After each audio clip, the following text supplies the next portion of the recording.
Okay, I am Alicia Butler Pierre, and the name of my company is Equilibria.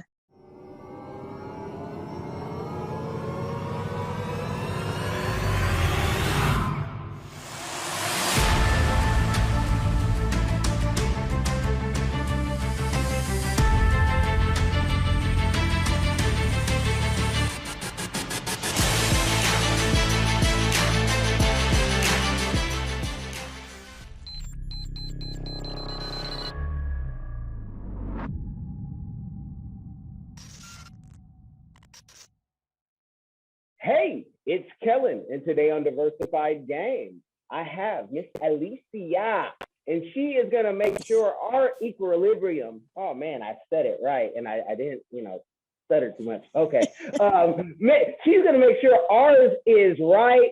She is a author. She's also a business consultant, and so many titles. We're going to get all into it to give you guys the game to help you, hopefully, in your business and your personal ventures. So welcome to the show. How are you doing today before the storm? I am doing so well, Kellen, and I'm really excited to be here with you today.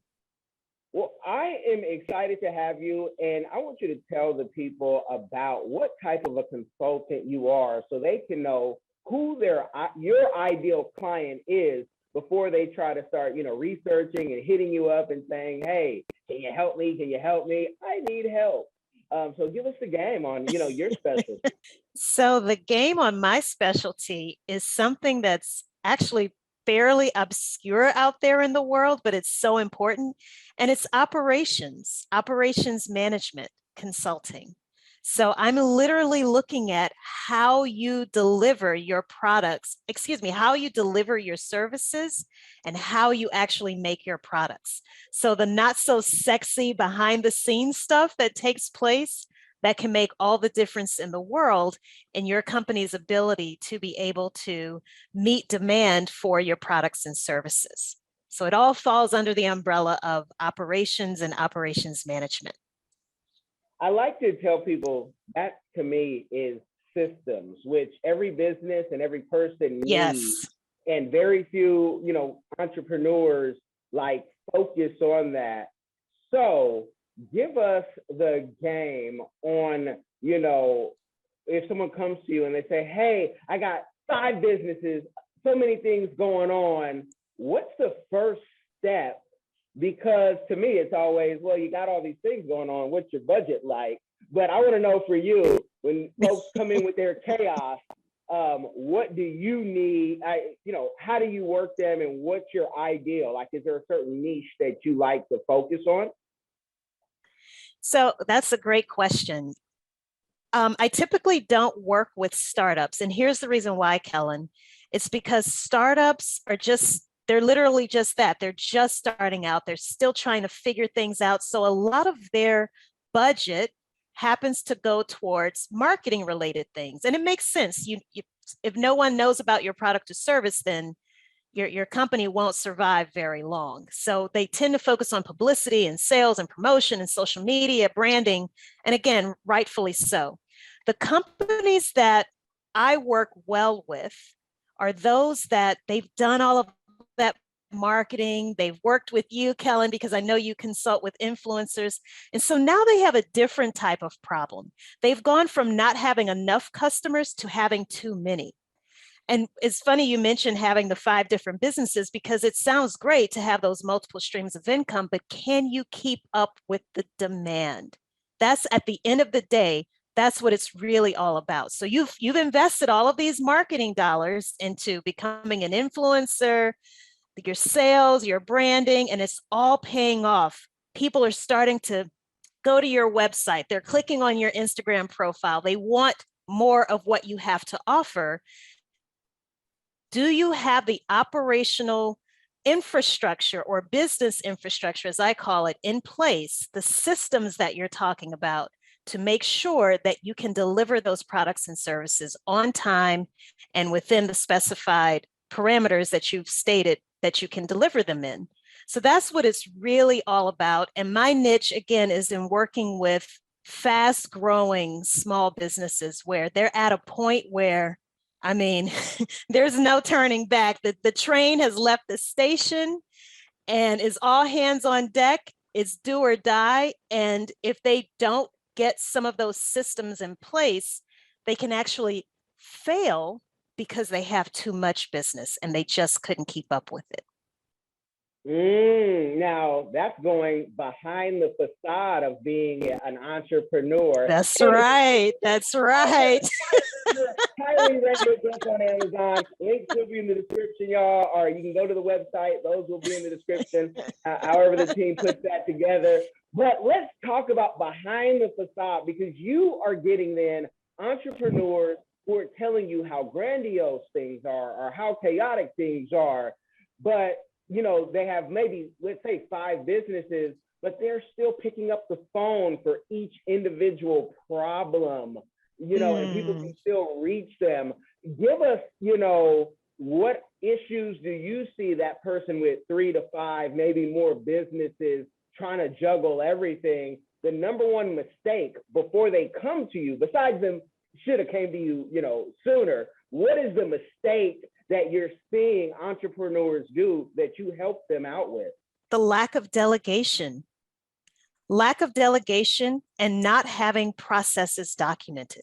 The reason you're doing everything, the reason you're doing those simple mundane tasks that you can easily have somebody else doing, something as simple as answering each phone call, is because you haven't, you either don't have other people on your team who can do those things for you, or you haven't trained them properly so that you can delegate that work to them. There's nothing cute about, so listen, some people, they like being busy.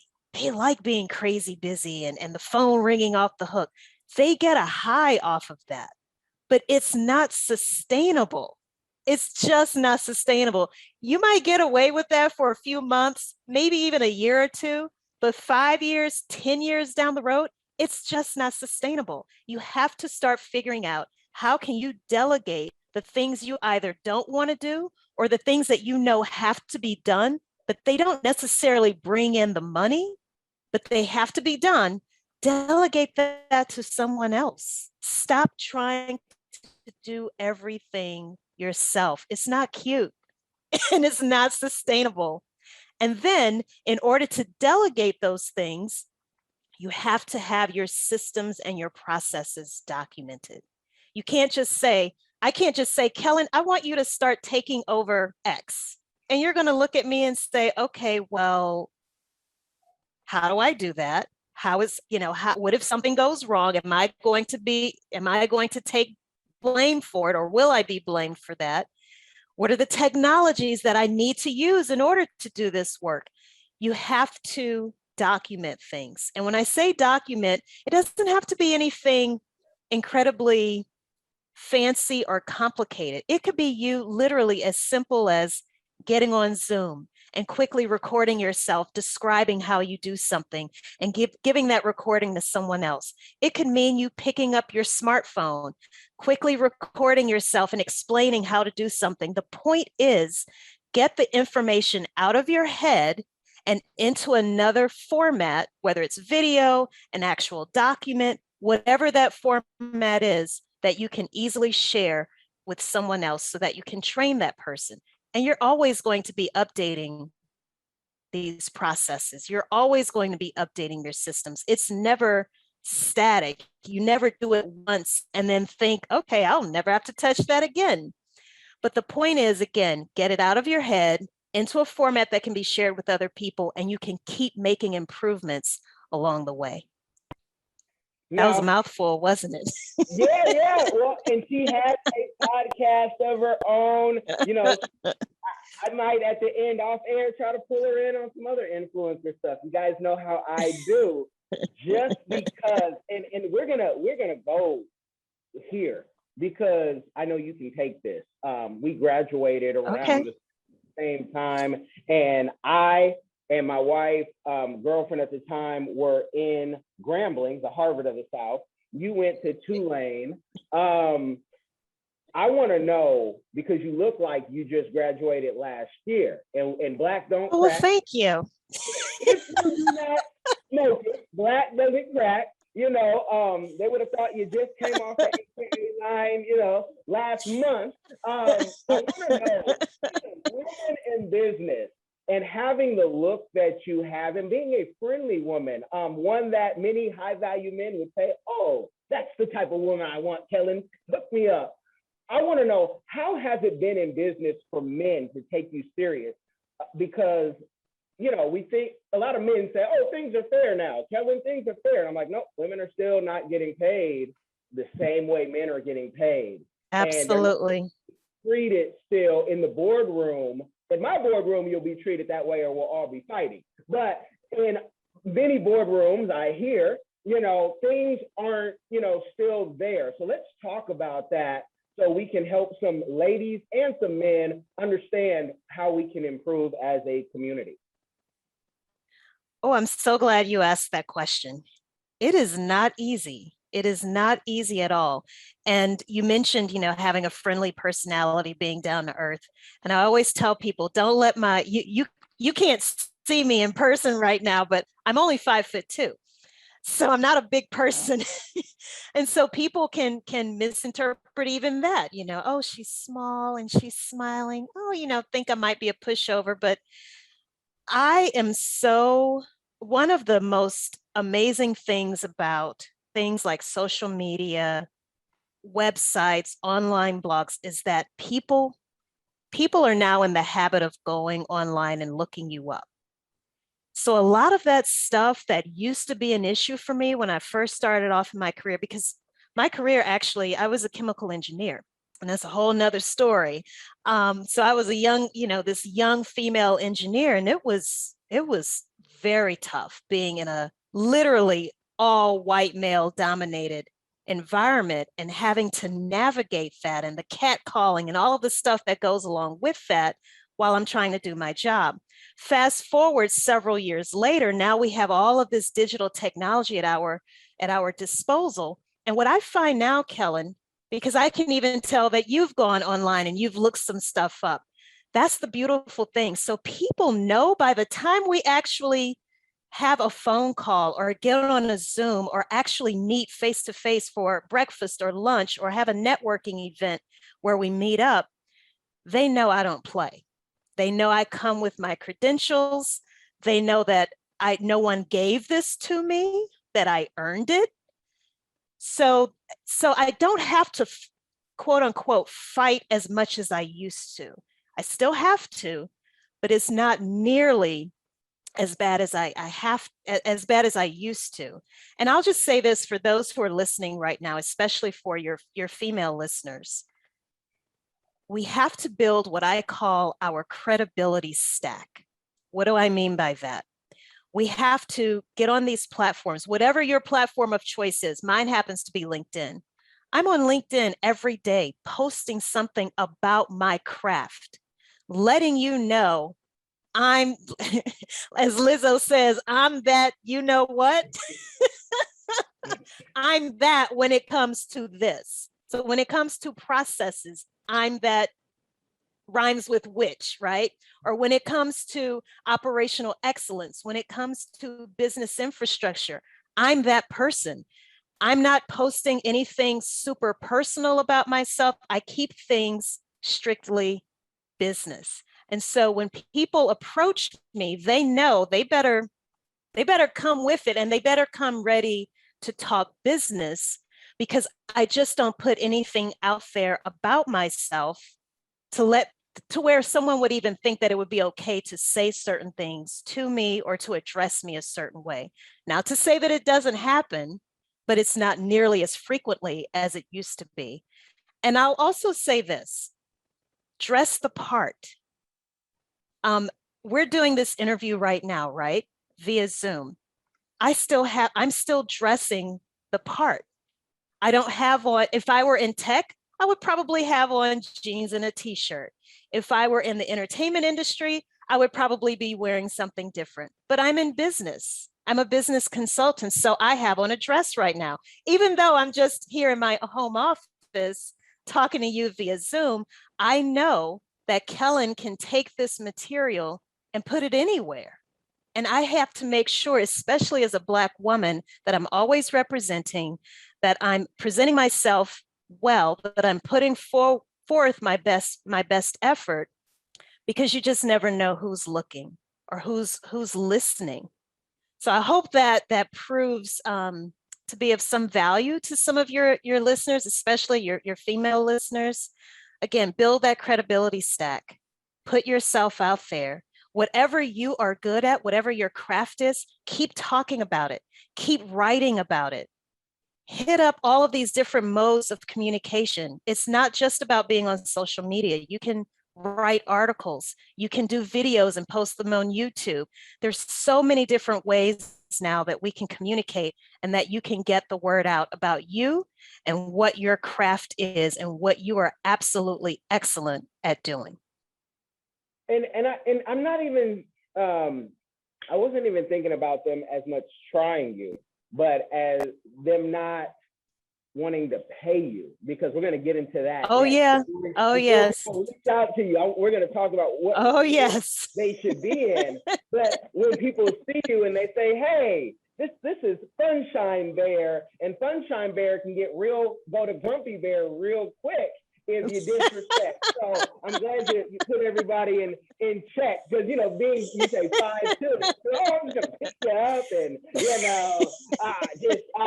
we can have fun. But talk about the money and where should people be at, because now it seems like Shiba coin is up as we speak. Everybody is telling me how many thousands, if not millions, they've made. Everyone has money. So where should they come to you? Because they can't come with that po-mouthing. No po-mouthing over here, folks. That's right. That's right. So in what range should they be in to start with your services? So I'll just full disclosure, I'll share with you. So I provide coaching, one-on-one coaching, which is usually just these recorded 1-hour sessions where I'm literally guiding you on how to create these systems. And again, what I call business infrastructure for your company. And that's $300 right now, as of right now, October 20th, 2021, that's $300 an hour. And some people balk at that. And I say, listen, you're talking to someone who's had her business for 16 years. And I have over 25 years of experience altogether in this. So yeah, it's $300 an hour. You don't complain to your attorney about that, who's charging the same rates. And you probably aren't complaining to your accountant or your CPA about it. So I am a professional. I have years of experience in this. And again, I have built up what I call that credibility stack. I have so much content out there online that if you think you're going to lowball me, you're sadly mistaken, and this isn't the place for you.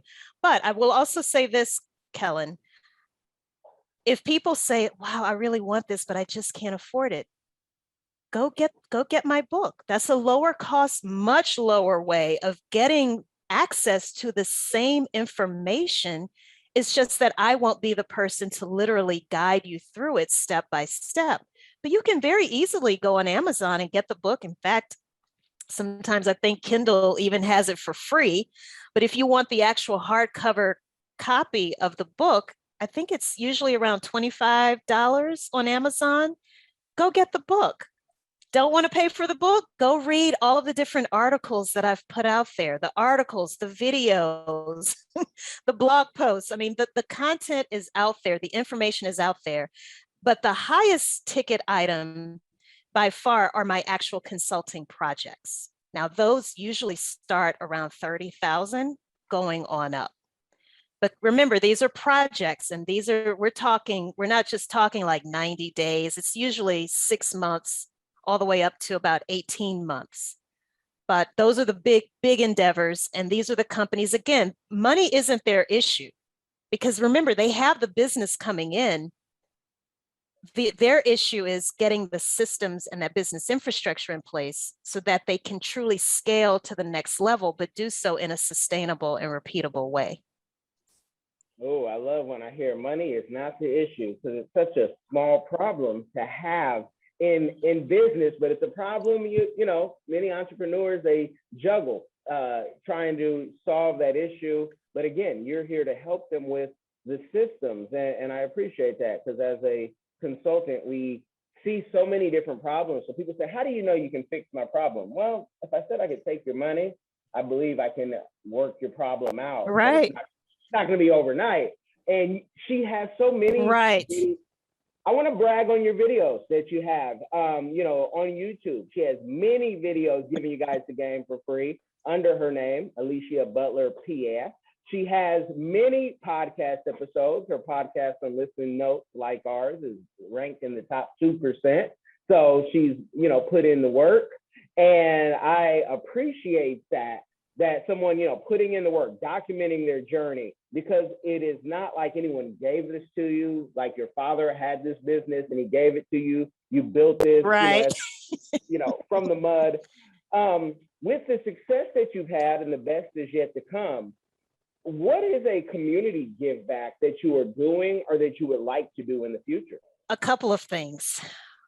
Something that I've been wanting to do, and this might sound really out there, but I really want to donate my books to different prisons. Because a lot of times when people get out, they are unable to work again. And so it just starts this vicious cycle. So because they can't go and get quote unquote regular work, because what happens the minute you fill out a job application is asking you, have you ever been convicted of a felony? Well, if you check yes, guess what? You're not going to get the job more than likely. And so they just resort back to a life of crime. And again, it's just this vicious cycle. But I thought, so many prisoners, there's libraries in these different prisons. Wouldn't it be great if I could get the book into these different libraries, prison libraries? People who are incarcerated can educate themselves before they get out. That way they don't have to depend on working for someone else for a job. They can create their own opportunities and not even have to worry about being turned down because of a prior conviction. So that's one thing that I've been wanting to do for quite some time. I just don't know how to go about doing that. But if anyone's out there listening and please, by all means, please connect with me so that we, because this is something that's very near and dear to my heart. And I know you went to Grambling. You're not from Louisiana, are you? No, I'm not from, I'm from Oconda. Okay. You know where Oconda is? No, I don't. Okay, that's Oakland, California, after you see Black Panther. Oh, okay. Okay, got it. I understand. Well, I am from Louisiana. So for those who are listening, Louisiana has one of the highest incarceration rates in the state, in a country that has one of the highest incarceration rates in the world. So again, that's why that's always been so near and dear to me. I also spend a lot of time mentoring other young ladies, especially those who are interested in STEM-related careers. There's underrepresentation in just about every industry, especially when you start looking at who's at the top of these different industries. But there's a particular need in science, technology, engineering, and math. So I do a lot of advocacy work in that area as well. Well, I have to say, before my people start sending me emails and saying, why didn't you tell her? I have just sent you a quick little thing on how to send books to inmates for Angola, or the Louisiana, yes. System.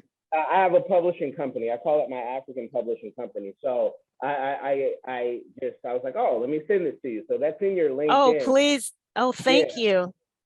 Thank you so much. Yeah, let me give you some game though. And this is also for those of you who say, look, her book is out there, and telling you always tell us if we can't afford it, request it from the library. If you are on Amazon, and I see that, but if you also have a Ingram Spark, I would say Baker and Taylor, but there's a reason why I'm not going to recommend them unless you're doing more than 5 books, 10 books a year. Ingram Spark need to be on there, because as of right now, libraries do not buy from Amazon, but they will buy from Ingram Spark. Well, the book is actually printed through Ingram Spark. Okay, so you guys can order. If you can't afford it, request it to your librarian, become Yes, a friend of the library, that's and right. request the book. So there's the game, and that's also where you prison folks who say, hey, I'm right there. You can request it from the prison to help. Let's help, with unity, we all win. So that is a beautiful community give back to have. And have you looked also into the public speaking, whether it be in the prison or in the, corporate arena? I'm sure the prison would love you, because very few people come to the jails and prisons that are in your position. I've done that type of speaking as well, and they just love it, whether it's men or women. I prefer to go to the men, because I don't need the issue of, hey, what comes with, hey. No, you know what? That's a great idea, Kellen. I didn't even know that was something that you could do. So I would love to find out more about that from you. But to answer your question, yes, I do public speaking, and I definitely want to start doing more of that for sure. Okay, now you And being when you from, think about it, go ahead. I'm sorry, I was going to say, when you think about it, just me being a guest on your podcast is also a form of public speaking, because I'm sure you've probably had some people who are just so nervous before they come on your show, and they probably have 1,000 questions, because you're being put on the spot, right? And all people have to cling on to are the words that come out of your mouth. So I think being a guest on a podcast is also a form of public speaking. It definitely is, and it can help in a pandemic. Like me, I'm a naturally shy guy. People don't believe it, but I'm a No, I nat- don't believe it. yeah, hey, I can play the corner real well, and a closed mouth doesn't get fed. So when you have to speak, you speak. But I've practiced on here for so many years, and different radio shows and different things that I've done, and so you eventually you get to be where people can't see it, because we all, I don't have any questions prior to you coming on, and it's just a conversation. So I hope I can get them comfortable enough, no matter where they're at, where they'll just share about them to help others. And right. that is what it's about. It's not about me. It's about your services, what you can do, and how somebody can see themselves in you and say, I think I can do it too. Because let me ask you, when you started this business, what was it, like 16 years ago? Mm-hmm. Did you get, hey, are you crazy? You're going to leave your job to do Oh, what? yes. Tell us about that. Because Kellen. Oh, Kellen. Oh my good. Okay. To this day, there are people who still look at me 16 years later like, so I don't get it. Why did you do that? Because okay, let me explain to everyone who's listening. I was a chemical engineer. I made very good money. Straight out of college, made very good money. I had scholarships, so I went to LSU undergrad. So I came out of college debt free. I didn't have to pay off any student loans. Got this job as a young engineer. I was working in New Orleans, making great money. Eventually, I owned 2 homes. I had rental property. Life was good, Kellen. Why on earth would I leave all of that behind? All of that life of comfort in a city that doesn't sleep.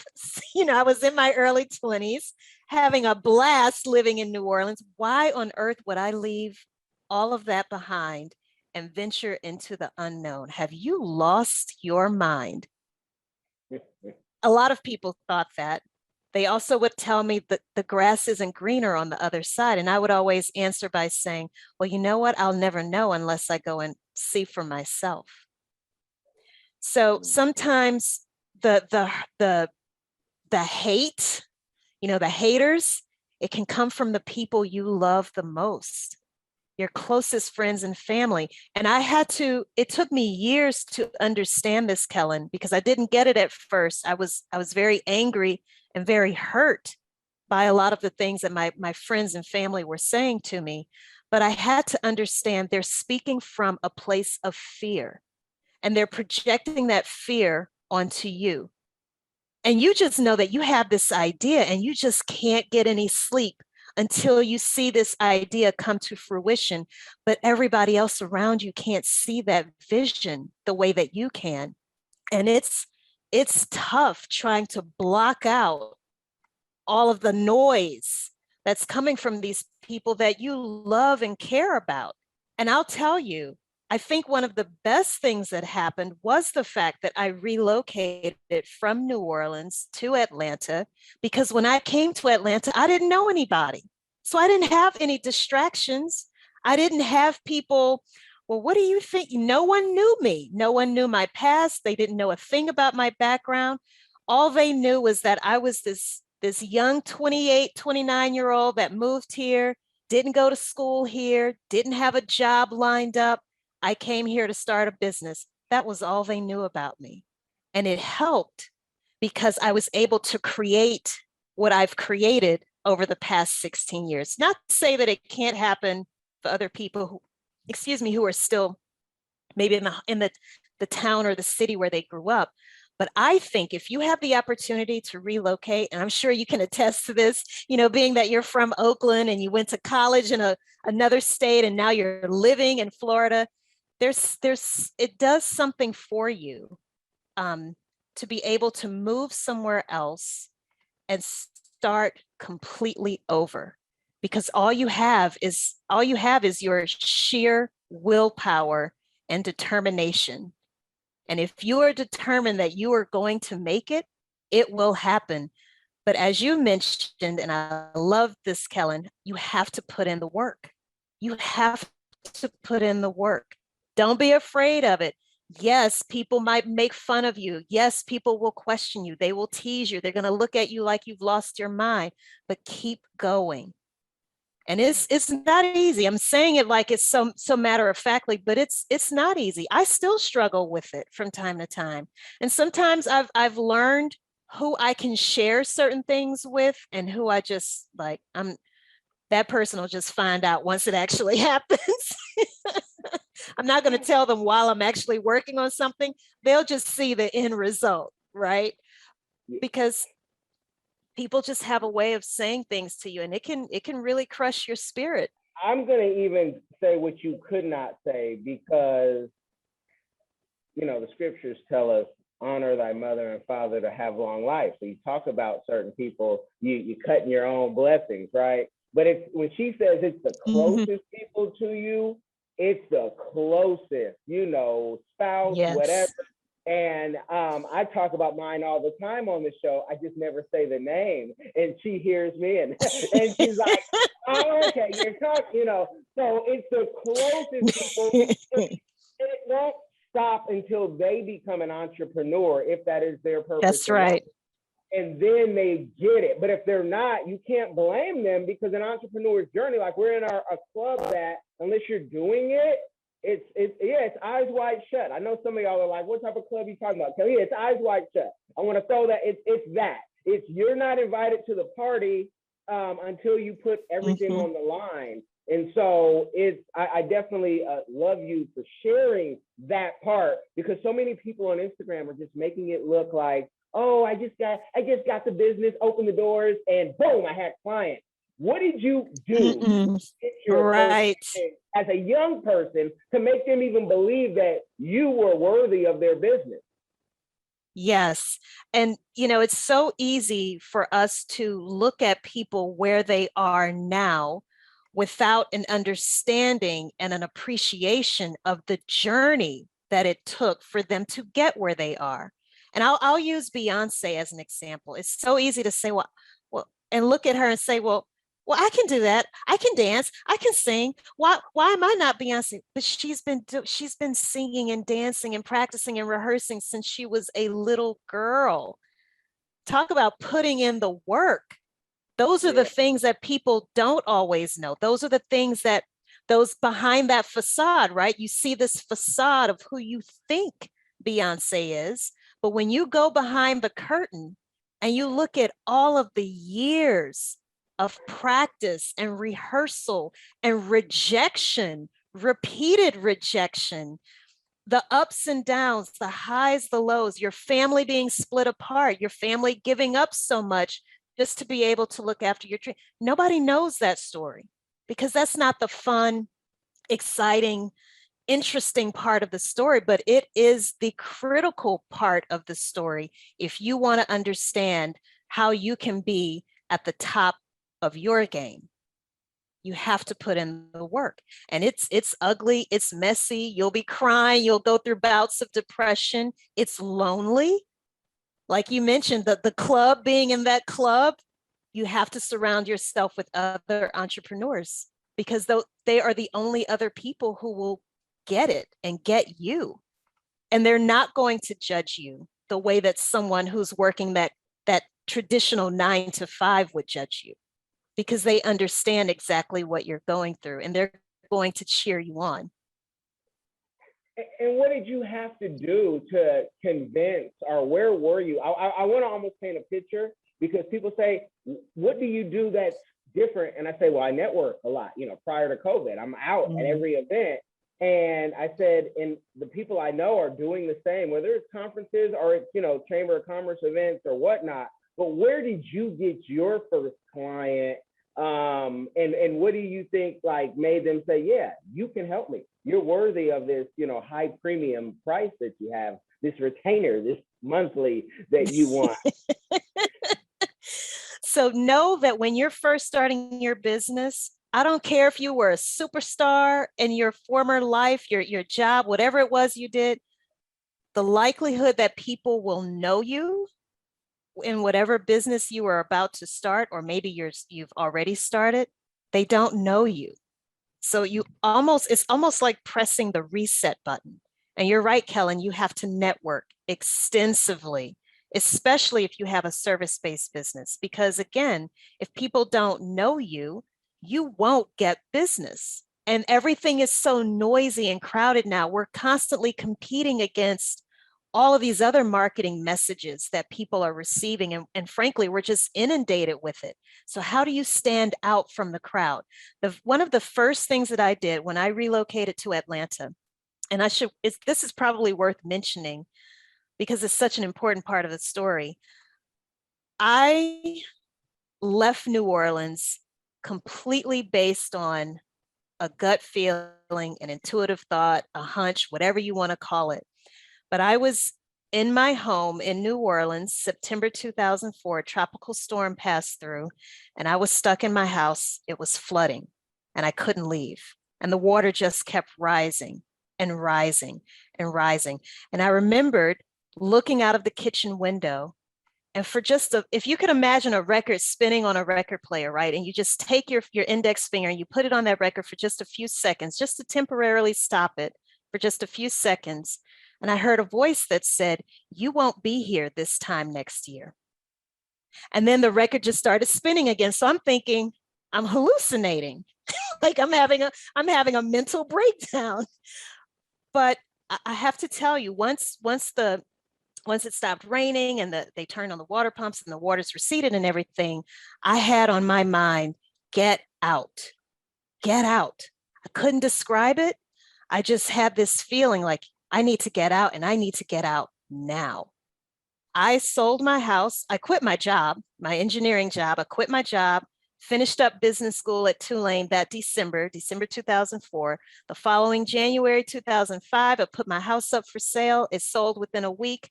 February 2005, I'm in Atlanta, Georgia. I know one person when I moved here. 6 months later, Hurricane Katrina happened. But when I moved to Atlanta, the book that literally changed the game for me was The Miseducation of the Negro by Carter G. Woodson. And what I personally got from reading that book is that we are all blessed with natural skills, talents, and abilities. But we go through this period of indoctrination and quote unquote miseducation as we go through our school system. Our school system is really designed to teach us how to become good employees working for someone else. You don't go to school to learn how to become an entrepreneur, right? So after reading that book, I said, okay, well, what is it that I'm naturally really good at? I'm really good at organizing things. I'm going to start a professional organizing company. I didn't know, but there was at the time, I didn't know it at the time, but I remember doing a Google search and realized that there's this National Association of Professional Organizers. I went to an Office Depot. I bought some business cards, the kind that you could put in a DeskJet printer, made up some real bootleg, low quality business cards. And I just started going to these networking events, handing out business cards. And the way I got started, Kellen, I was bartering because remember, I didn't know anybody and they didn't know me. I had no track record whatsoever in Atlanta. I didn't go to college here. I'd never worked here, didn't go to high school, had no ties. So I had to start meeting people and putting my work out there. So I would barter. And in exchange, I would ask for a testimonial and a referral.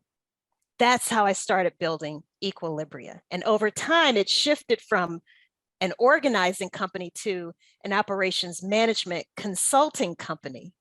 And I started joining the different chambers of commerce. I would also join what they call a closed network group. I don't know if your listeners are familiar with this, but an example of one of those is BNI, which stands for, I think, Business Network International. But what happens is there are all of these BNI chapters all over the world, actually. When you join a particular chapter, no one else can join that same chapter who does the same thing that you do. And you meet usually once a week, very early in the morning. But the idea is to continue networking with the same group of people and educating them about what you do and who your clients are, who your customers are, what your products and services are, so that they can start referring business to you and you in turn refer business to them. That, I would say, bartering and being in part of that closed networking group were the two things that single-handedly really helped my business take off.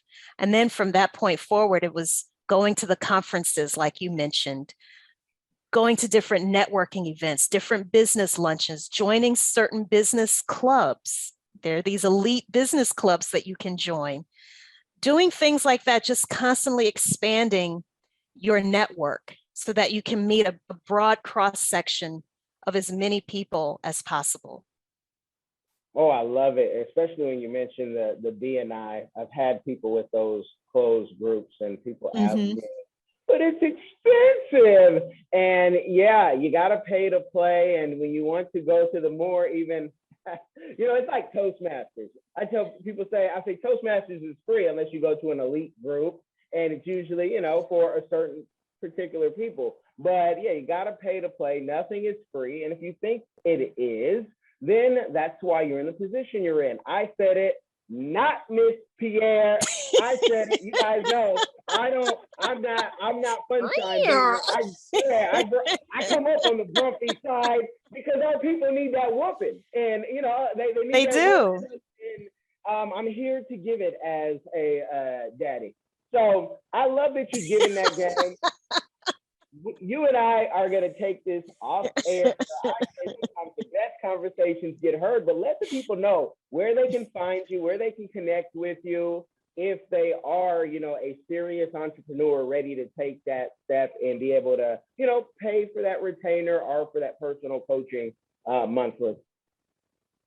So the best place to go, I don't want to give too many different websites, but the best place to start is my personal website, and that's aliciabutlerpierre.com. And when you go there, you'll see links to how we connect across the different social platforms. Again, I'm most active on LinkedIn as well as Twitter, but I am also on Instagram and some of the other platforms. But you'll also see links to some blog articles that I've written. You'll also see a link to my consulting company, which is Equilibria. And you'll also see a link to how you can get to the podcast as well as the book. So I always tell people, go to aliciabutlerpierre.com as a starting point. And from there, you can read, watch, listen, whatever you want to do to my content, and even connect with me. I would love it if you would connect with me and reach out so we can have a conversation. You guys have gotten the game. Make sure if you do nothing else, you share this with somebody. It will change their life. Now be blessed. Hi everyone. Have you ever been curious about visiting Africa? Which African country were you interested in? Kenya, Nigeria, Uganda, South Africa, Ethiopia. Which country are you interested in? My good friend, Kellen Cash Coleman, came up with a course called My First Trip to Africa that'll guide you through this process. It's only $20, and in this course you'll learn about passports, visas, vaccinations that you need before you go there, as well as a budget, how much the trip is going to cost. He also talks about what you should pack, what you should take with you, how you should travel on a budget. Did you know that $100 is worth 1,000 South African rand and over 10,000 Kenyan shillings? So imagine what you can do with $100 back home. I say back home because I'm from Sudan, I'm African, I already know how it's like. I know that, you know, when you convert Canadian and American money, it goes a long way when you're traveling across Africa. So if you're curious, if Africa is a place that you've always wanted to go, always wanted to move there, Kellen Cash is the person to ask. Check out the course. There's a little preview you can listen to before you actually purchase it. If you're interested in this course, visit www.diversifiedgame.com. Don't miss out. Game over.